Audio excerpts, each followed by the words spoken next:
Observe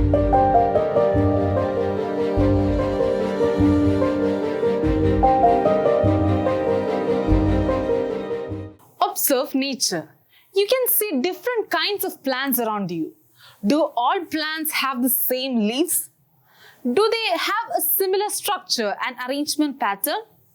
Do all plants bear flowers? Watch this video to get your questions answered. Structurally, a typical plant has a root, stem, leaves, fruit and flowers.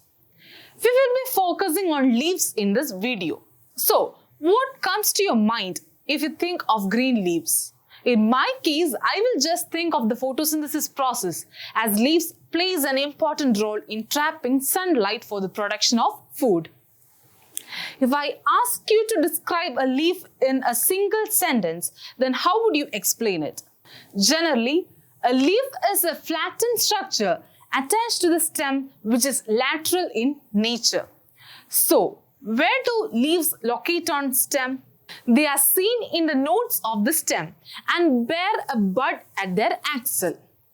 We know that buds is the first stage of some growing substances. So, these axillary buds further develop into branches. Recall that the axil is a part of the circular region of the stem called a node. The leaves originate from the shoot apical meristems. Then, how are they arranged? They are arranged in acropetal order.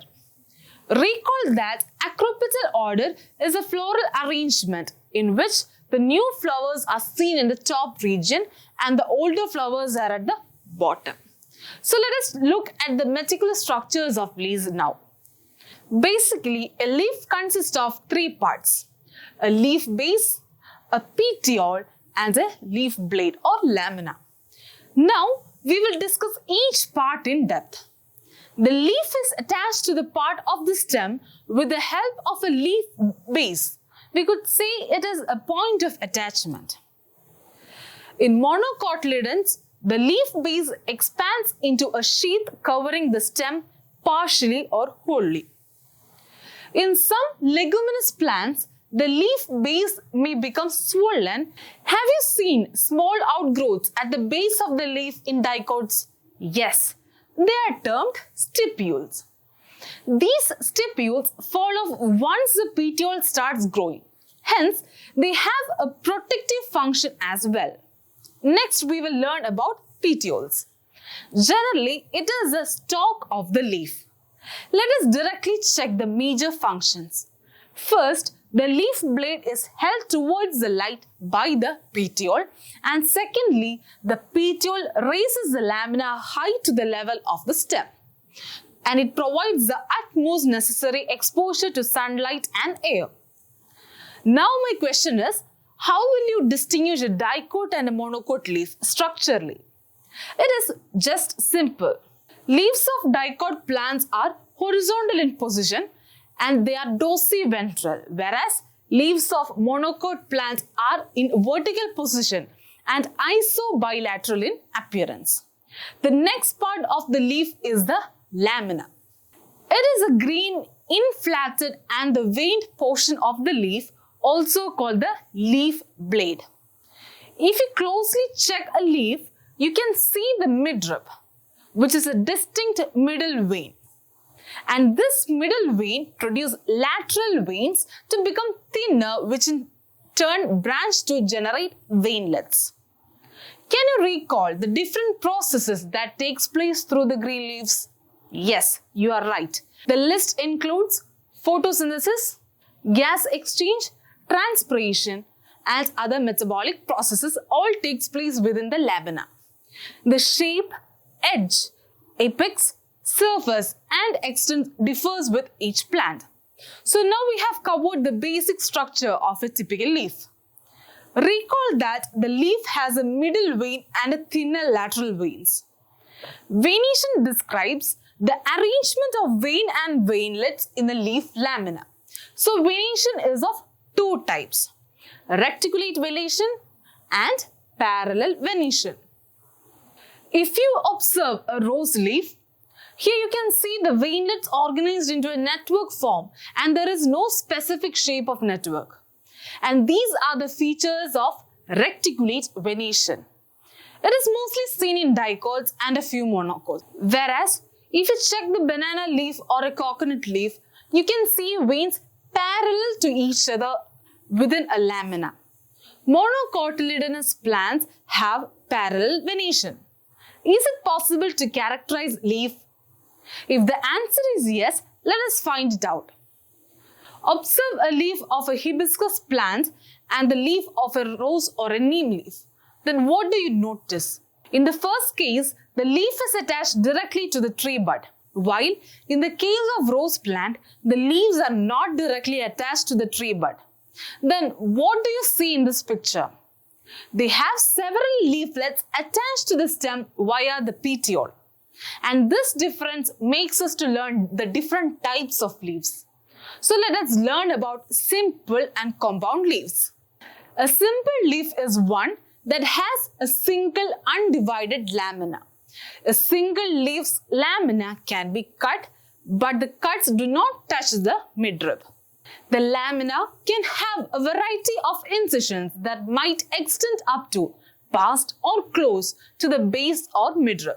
So what makes the compound leaf different from a simple leaf?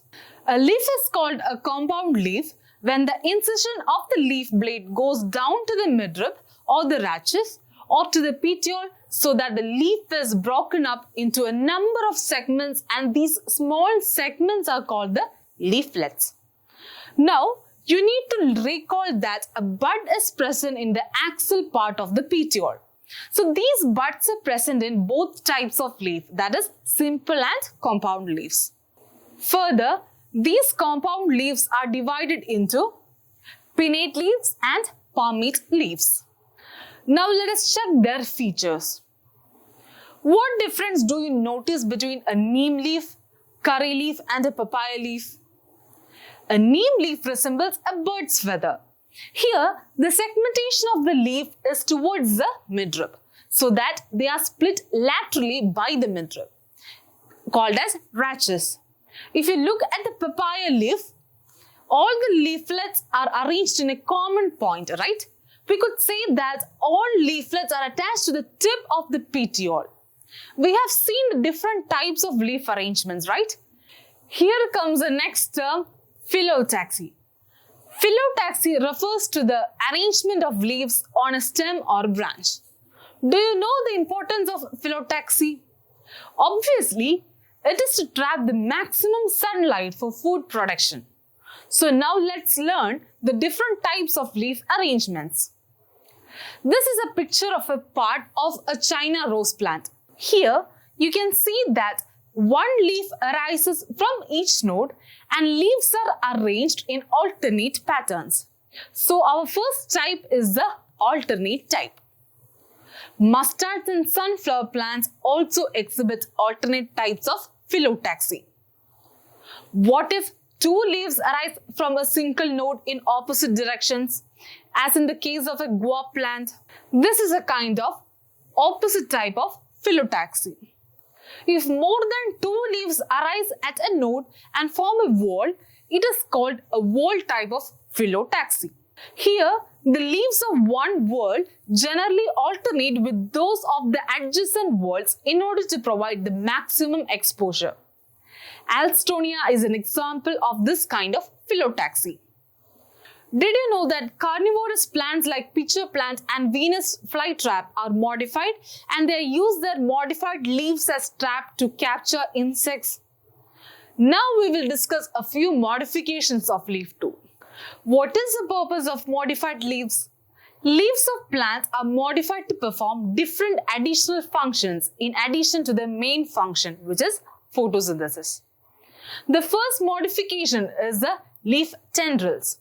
Have you seen thread-like sensitive structures which coil around to support to help the plant in climbing? Sweet pea is an example. Another modification is spines on leaves. Some leaves have spines that aid in protection. Cactus and opuntia are examples of leaves with spines. Some leaves are storage leaves. The thick, succulent leaves of xerophytic plants can hold water in their tissues. Aloe vera is an example. Onion and garlic plant leaves store food in the leaf base. Next, let's focus on phyllodes. It is a green, short-lived and flattened petiole which gives a leaf-like structure. They have the property of food production. Flowers are the reproductive unit of a plant. Do all flowers have the same arrangement? Let us discuss the concept of inflorescence in the coming video. Now, let us summarize what we have learned.